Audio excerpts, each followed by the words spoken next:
के आमदार है मुफ्ती इस्माइल कासमी साहब का काम है। उन्होंने मैंने ऐसा क्यों किया ये तो आप ही लोग जा करके उनसे पूछे। 400 करोड़ रुपए की जो कहानी रटते रहते, लेकिन 400 करोड़ रुपए में क्या खर्चा होता आपने कभी सवाल करना चाहिए उन लोगों से जो 400 करोड़ बोलते हैं। अभी आपने देखा कि दूध का दूध पानी का पानी हो गया, 23 लोग मुत्तहदा मार्ग में चले गए।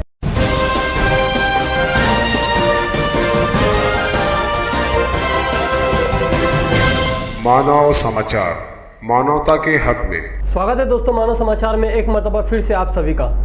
मैं हूं समीर और आज हमारे साथ मौजूद है शहर हदीस की बहुत ही मशहूर और मारूफ शख्सियत जनाब यूसुफ सेठ नेशनल वाला। सर वेलकम, हमारा मानव समाचार में आपका स्वागत किया जाता है। तो जनाब आपसे हमारा सबसे पहला सवाल है कि आप शहर की मौजूदा सियासत को किस नज़र से देखते हैं? मालेगांव की शहर की मौजूदा सियासत जो चल रही है,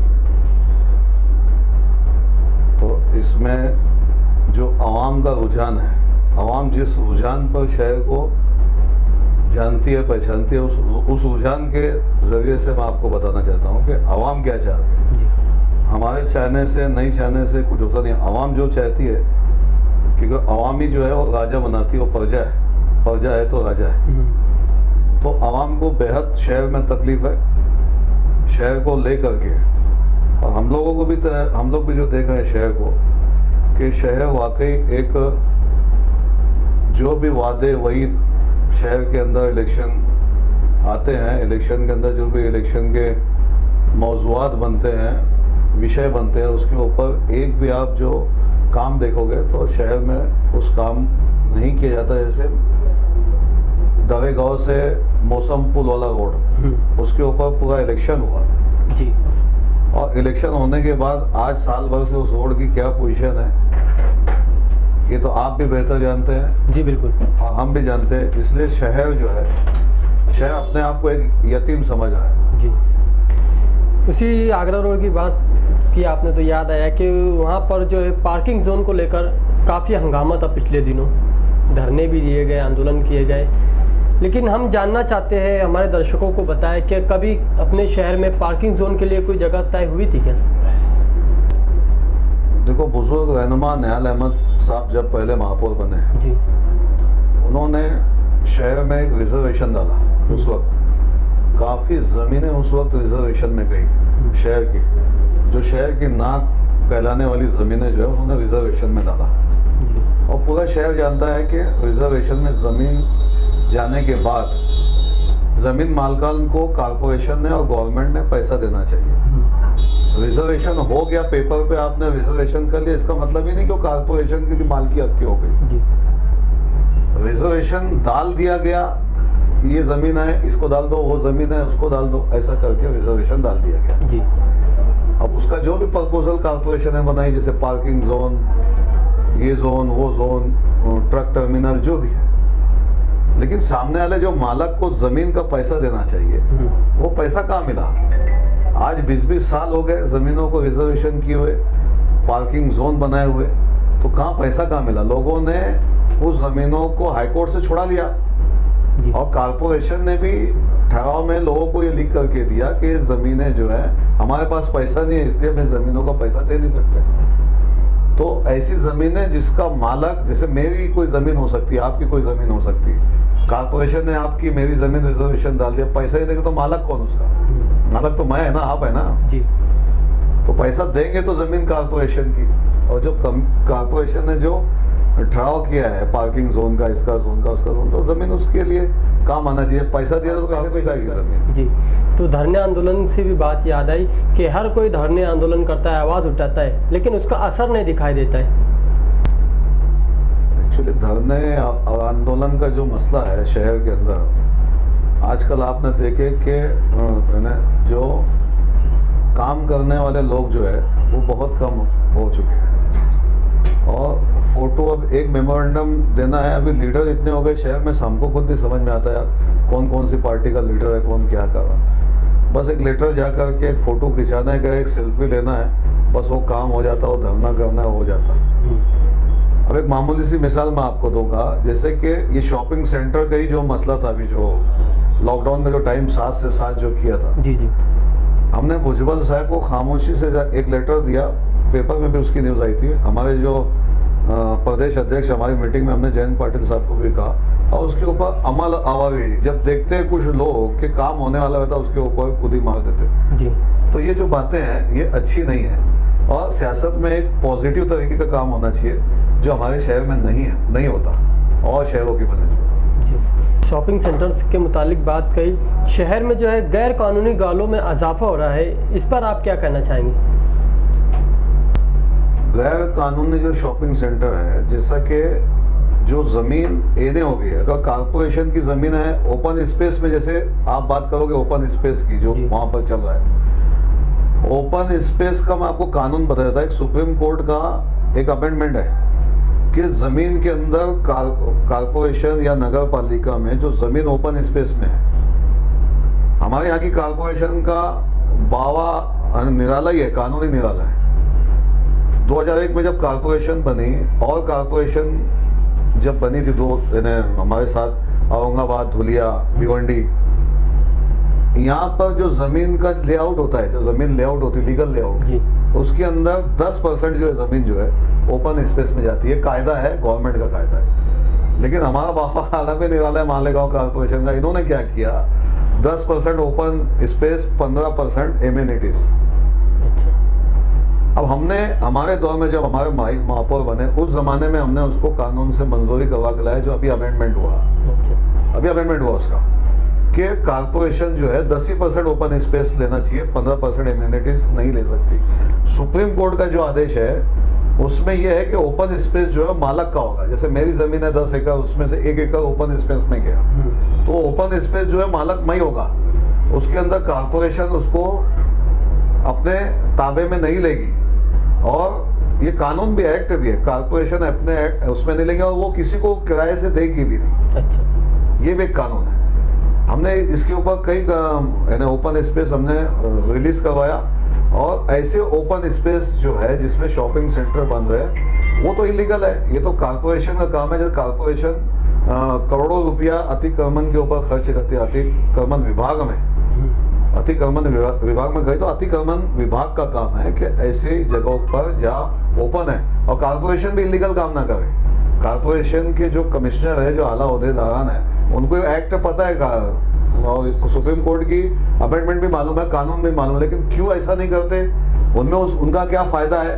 तो ये सब अपने फ़ायदे के लिए ये कुछ भी करते हैं। इसीलिए ये जो आप बता रहे इलीगल शॉपिंग सेंटर का जो काम होता है, ये इस तरीके से होता है। ठीक कहा, सब हर कोई तो अपने फ़ायदे के लिए ही काम करता है। अभी फ़िलहाल मौजूदा एमएलए साहब ने सिविल हॉस्पिटल का दौरा किया, और वहाँ जाकर जो सिटी स्कैन मशीन है, तो उसका क्रेडिट अपने ऊपर लेने की कोशिश की कि सिटी स्कैन मशीन जो है मेरी जद्दोजहद से मैंने लेटर दिया था राजेश टोपे साहब को, तब आया। उस पर तो साबिक एमएलए की तरफ से हमला हुआ है कि मौजूदा आमदार झूठ बोल रहे हैं, इस पर आप क्या कहना चाहेंगे? मेरी मालूमात में उसमें ऐसा है कि जो वेंटिलेटर है और जो सिटी स्कैन का जो मशीन है, ये शायद मेरी मालूमात, हो सकता मैं थोड़ा गलत बोल रहा होगा यानी टाइम का, ये मेरे ख्याल से 13-14 महीने पहले ही शायद आ चुकी थी। और जहाँ तक कि इसका जो ओपनिंग है, दादा भूसे साहब जो हमारे मिनिस्टर है, 15 अगस्त के रोज तो उसकी ओपनिंग हुई थी, ऐसा बताया जा रहा है। उन्होंने उसका ओपनिंग भी किया था जी, और वो पहले ही 14 महीने पहले ही आ चुकी थी, ऐसी मालूमात फाइनल है जी। अब माजी आमदार जो काम उनके ऊपर टीका करे, वो उनका अपना लुकआउट है। वो एक अपने एक पार्टी के सदस्य है, माजी आमदार है, जो उनका अपना लुकआउट है। लेकिन जहाँ तक कि आमदार साहब मुफ्ती इस्माइल कासमी साहब का काम है, उन्होंने ऐसा क्यों किया, ये तो आप ही लोग जा करके उनसे पूछे। जी बिल्कुल पूछेंगे। ये तो आप, मेरा सवाल आपसे भी है कि आप भी जाके उनसे पूछे कि आपने ऐसा क्यों किया। हमारा एक सवाल आखिरी है कि आप महाराष्ट्र माइनॉरिटी के उप अध्यक्ष हैं, तो अब तक आपने शहर मालेगांव के लिए क्या किया है? मेरे को महाराष्ट्र का माइनॉरिटी उप अध्यक्ष बने हुए तकरीबन 1 साल या 13 महीने हो चुके हैं। लेकिन उस वक्त जो थे हमारे शहर के जो मुफ्ती मोहम्मद इस्माइल कासमी साहब है, उस वक्त वो शहर के प्रेसिडेंट है हमारी राष्ट्रवादी कांग्रेस पार्टी के, इसलिए मालेगांव उनके क्षेत्र में था। मालेगांव उनके क्षेत्र में था, इसलिए मैं, आप अगर मेरे माइनॉरिटी की बात करेंगे, जब से मैं आया, मैं मेरे काम आपको बता दूंगा 12-13 महीने, लेकिन 2007 से 2005 से मैं पार्टी के अंदर शामिल हुआ। 2005 में जब हम पार्टी में शामिल हुए, 2007 में हमें जो है मालेगांव शहर का अध्यक्ष बनाया गया। और जब पार्टी मालेगांव शहर में जीरो थी, उस वक्त भी जैसे मुफ्ती इस्माइल कासमी साहब जो दूसरी पार्टी में चले गए अभी, उस वक्त के अध्यक्ष जो थे वो भी पार्टी छोड़कर चले गए थे, सुल्तान मन्ना खैरना साहब। हमें जीरो पार्टी के लिए इलेक्शन खड़ा हो गया था। मुफ्ती इस्माइल कासमी साहब ने तीसरा मार्च बनाया था, और तीसरा मार्च बनाने के उनका जोर था, एक नई पार्टी बनी थी, हम भी नए थे। उन्होंने हमारे ही खिलाफ बोला ज़्यादा था, हमारे खिलाफ और न्याल अहमद साहब के खिलाफ। उस वक्त हमारा खाता खुला था 2 सीट पे, हमको 13,000 वोट मिली थी। उसके बाद हमने पार्टी का काम जारी सारी रहा, जैसे मालेगांव में बम ब्लास्ट हुए, फसाद हुए, मस्जिदों का मैटर हुआ, मदरसों का मैटर हुआ, हमने बाकायदा आर पाटिल साहब के पास जाके उसकी नुमाइंदगी की। राजेश टोपे साहब हमारे मिनिस्टर थे, विकास राज्य मंत्री थे। शहर में हमने बहुत काम किया। शॉपिंग सेंटर जो 450 का 10 पट भाड़ा उस वक्त कॉर्पोरेशन ने किया था, हमने लड़ झगड़ करके उसका भाड़ा उसको नीचे लाया।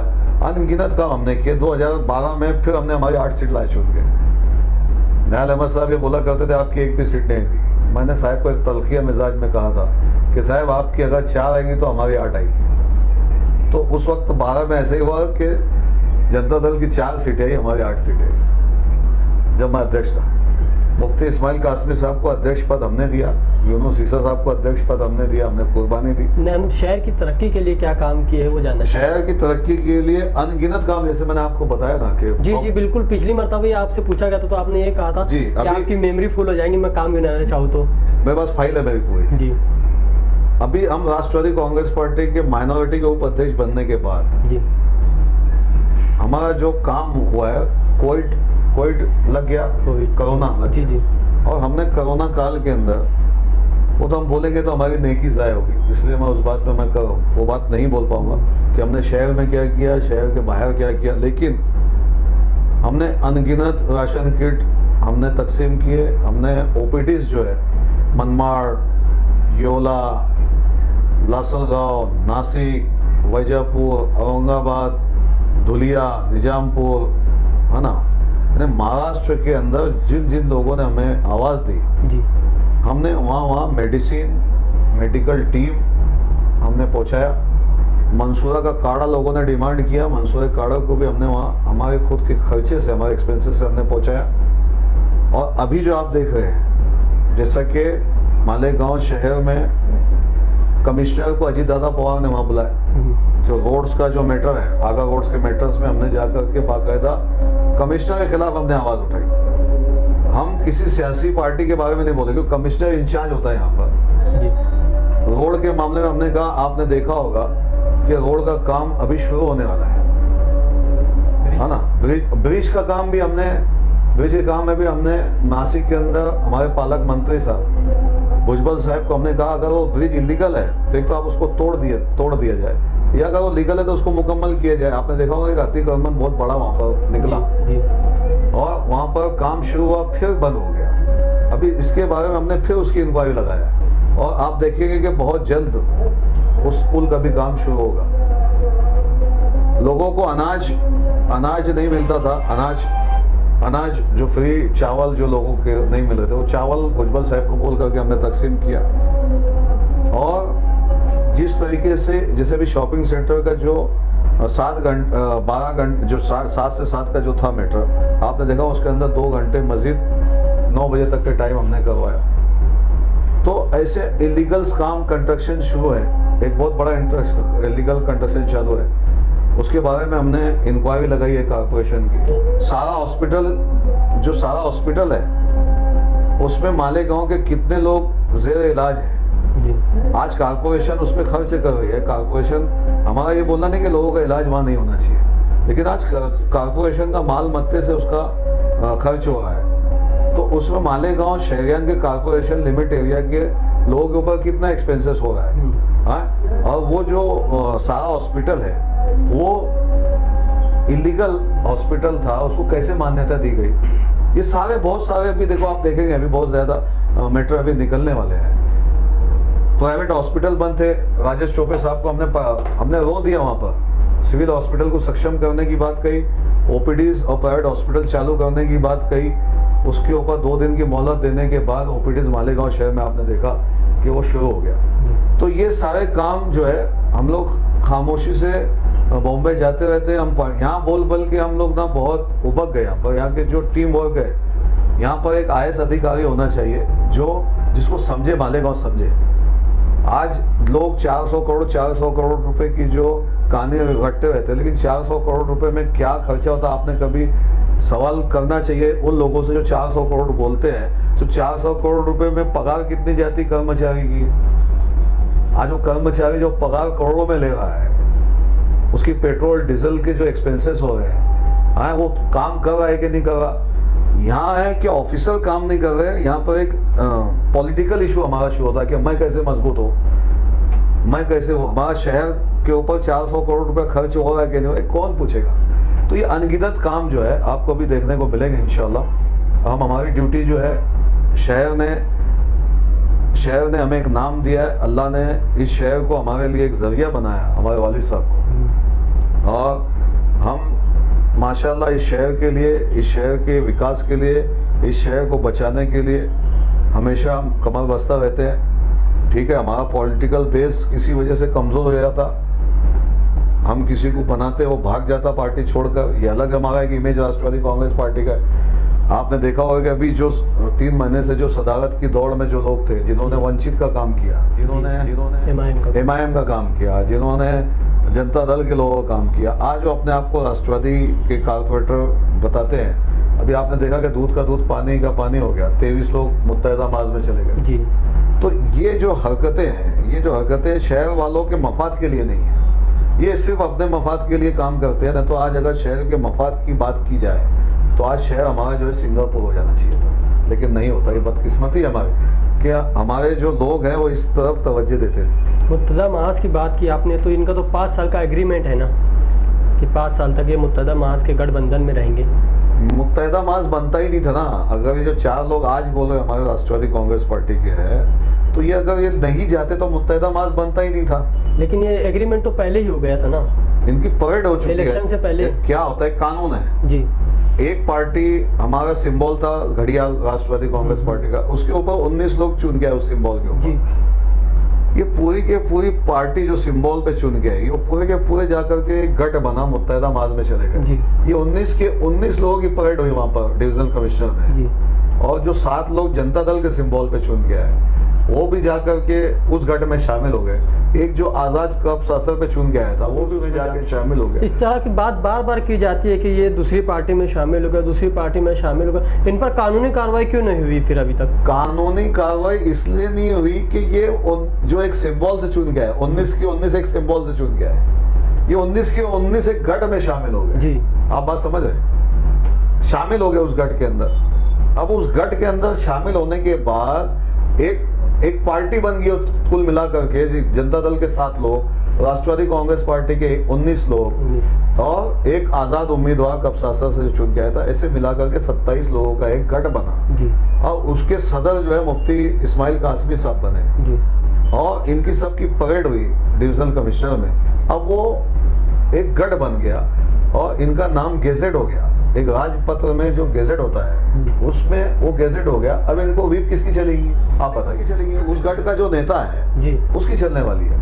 तो उस वक्त अगर ये गठ में से एक आदमी भी, हमारे 19 में से एक आदमी भी कम होता, एक आदमी भी अगर ये कह देता कि मैं राष्ट्रवादी कांग्रेस पार्टी का कारपोरेटर हूँ, मैं नहीं जाऊंगा, तो गठ बनता ही नहीं था।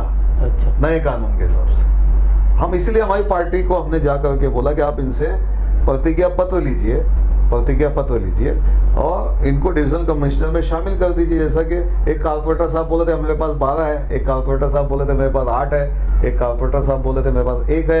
तो ये सब 21 लोग जब हमारे पास हो जा रहे थे तो डिविजनल कमिश्नर में लोग हल्फनामा दाखिल कर देते थे, तो मैटर वहाँ पे हमारा स्ट्रांग रहता था। लेकिन अभी इन्होंने खुद जाकर के मंत्रालय के अंदर ये एक हल्फनामा दे दिया कि 23 जो लोग हैं, जी। 23 कारपोरेटर जो है, हमारे तो 19 ही चुन गए हैं, हमारा जो सिंबल है 19 ही लोगों पे हमारा हक है। लेकिन वो 19 में से सिर्फ 4 राष्ट्रवादी के बोल रहे अपने आप को, बाकी के लोग नहीं बोल रहे, यानी 15 लोग नहीं बोल रहे।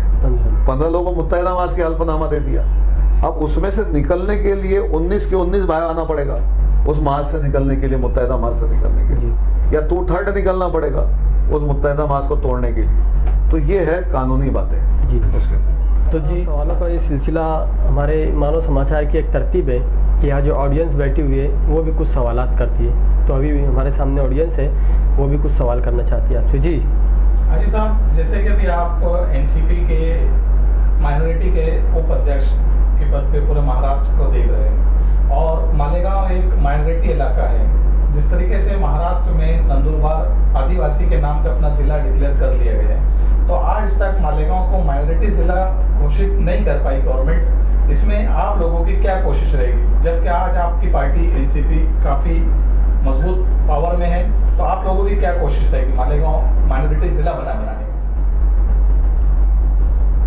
ऐसा है कि मालेगांव ज़िला बनना चाहिए, ये सबकी ख्वाहिश है।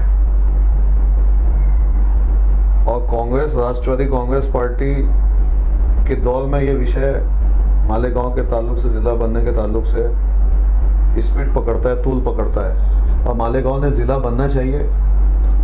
मालेगांव ज़िला माइनॉरिटीज़ के कितने लोग हैं, जैसे मालेगांव शहरी विभाग को हम ले लें, तो शहरी विभाग जैसे कारपोरेशन लिमिट एरिया, इसको ले ले तो हमारे जो है 67% जो है हमारे मुस्लिम समाज के लोग कारपोरेशन लिमिट एरियाज में हैं। और कारपोरेशन लिमिट एरियाज जो अभी अलग किया गया, तो उसमें जो है 33% लोग जो है, जो हमारे बरादरान वतन आते हैं। और ताल्लुके को अगर इंक्लूडिंग किया जाए, जिसमें 5-6 ताल्लुका मिला करके ज़िला बनता है, अगर उस 5-6 ताल्लुके को मिला करके ज़िला बनाया जाएगा, तो उसमें लोक संख्या जो है बरादरान वतन की होगी ज़्यादा। मैं आपको समझा, स्पष्ट समझा। हमारे वहाँ पर जो माइनॉरिटीज़ की जो तादाद है, माइनॉरिटीज़ तादाद वहाँ कम हो जाएगी। इसलिए अभी ये विषय माइनॉरिटी ज़िला बनाना चाहिए।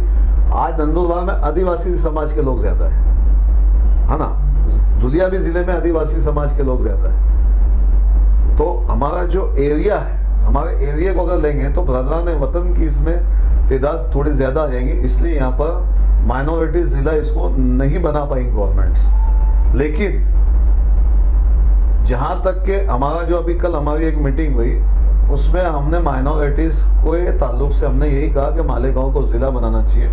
और जो आरक्षण का एक विषय है 5% का, तो मराठा समाज को रिजर्वेशन देने के साथ साथ मुसलमानों को भी, जैसा कि पवार साहब ने कहा कि एजुकेशन के अंदर, कानून ने भी कहा, हाईकोर्ट ने भी कहा, सुप्रीम कोर्ट ने भी कहा कि एजुकेशन ताल्लुक से मुसलमानों को, माइनॉरिटीज़ के लोगों को 5% रिजर्वेशन देना चाहिए।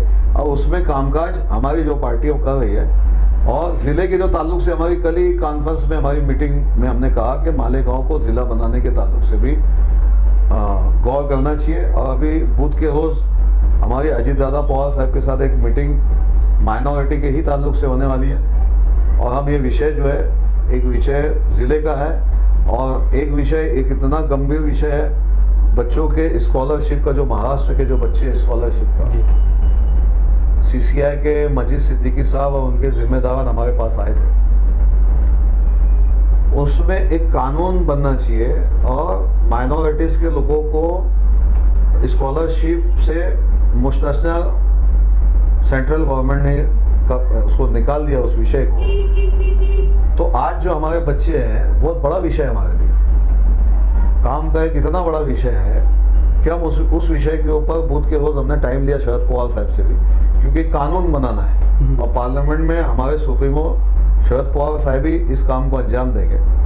तो स्कॉलरशिप का एक बहुत बड़ा काम है, जो बच्चे आज पढ़ रहे हैं, माइनॉरिटीज़ के बोलो या और कोई बच्चे और दिगर समाज के बच्चे, तो ऐसे गरीब बच्चों को जो गवर्नमेंट की तरफ से स्कॉलरशिप मिलना चाहिए, वो भी विषय को हम लेकर के जाएंगे। जी बहुत शुक्रिया हमें वक्त देने के लिए। ये थे हमारे साथ मौजूद यूसुफ सेठ नेशनल वाला, जो कि बहुत सारी बातों पर अहम गुफ्तगू की। हम आइंदा भी इन्हें बुलाएंगे, अभी वक्त की तंगी की वजह से इस इंटरव्यू को ख़त्म किया जा रहा है। अगर आपके जहन में कोई सवाल हो यूसुफ नेशनल वाला से तो आप ज़रूर कमेंट बॉक्स में कीजिए।